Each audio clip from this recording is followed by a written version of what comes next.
Kamusta mga idol? PBA update muna tayo. San Miguel Beermen nagbabadya na makabalik sa PBA Finals.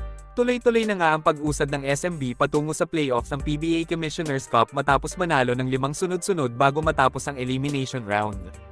Ang pinaka-crucial pa para sa Beermen dito mga idol, nagdatingan na galing sa injuries ang kanilang mga superstar na sina Terence Romeo at Junmar Fajardo.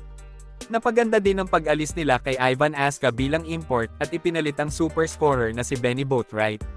Madaming mga PBA fans nga ang nagsasabi na kayang dominahin ng San Miguel ang PBA kahit wala pa sina Romeo at Junmar dahil sa lalim ng kanilang lineup. Pero kitang-kita naman na nahihirapan ng isa pa nilang superstar na si CJ Perez na bitbitin ng Beermen sa panalo.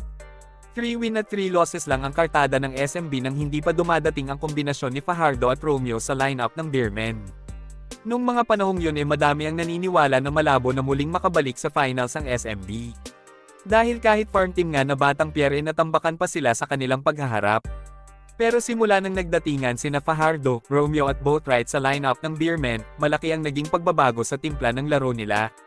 Pero ang pinakamalaking impact sa kanila ay si Benny Boatwright na nag-average lang naman ng 40 points at 14 rebounds per game mga idol.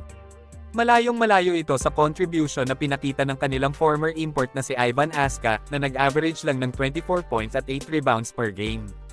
3 beses pa lang nakakapaglaro si Boatwright sa SMB pero kitang-kita ang pagiging dominante niya sa opensa mga idol. Malaki din ang naitulong ng pag-acquire ng SMB kay Don Trullano galing NLEX Road Warriors para lalo pang palakasin ang tsansa nilang makabalik muli sa PBA Finals.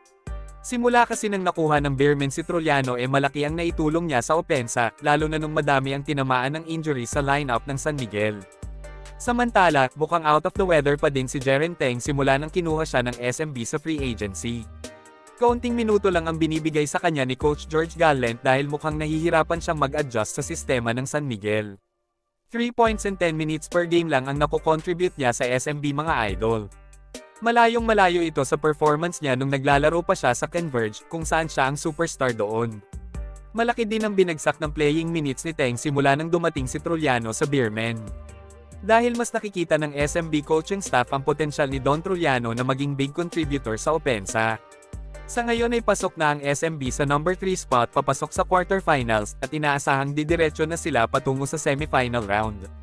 Sakaling makapasok sa finals may posibilidad na makatapat nila ang Magnolia o Barangay Ginebra, depende sa magiging resulta ng huling laro ng Ginebra laban sa NLEX na siyang magdidikta sa magiging kapalaran ng SMB. Sakaling magkampiyon sa Commissioner's Cup, ito na ang kauna-unahang championship na nakuha ni George Gallant bilang SMB head coach matapos palitan ng winningest coach ng PBA na si Leo Austria. Hanggang dito na lang muna mga idol. Maraming salamat sa panunood. Kita-kits ulit tayo sa videos na aking ipapalabas patungkol sa basketball.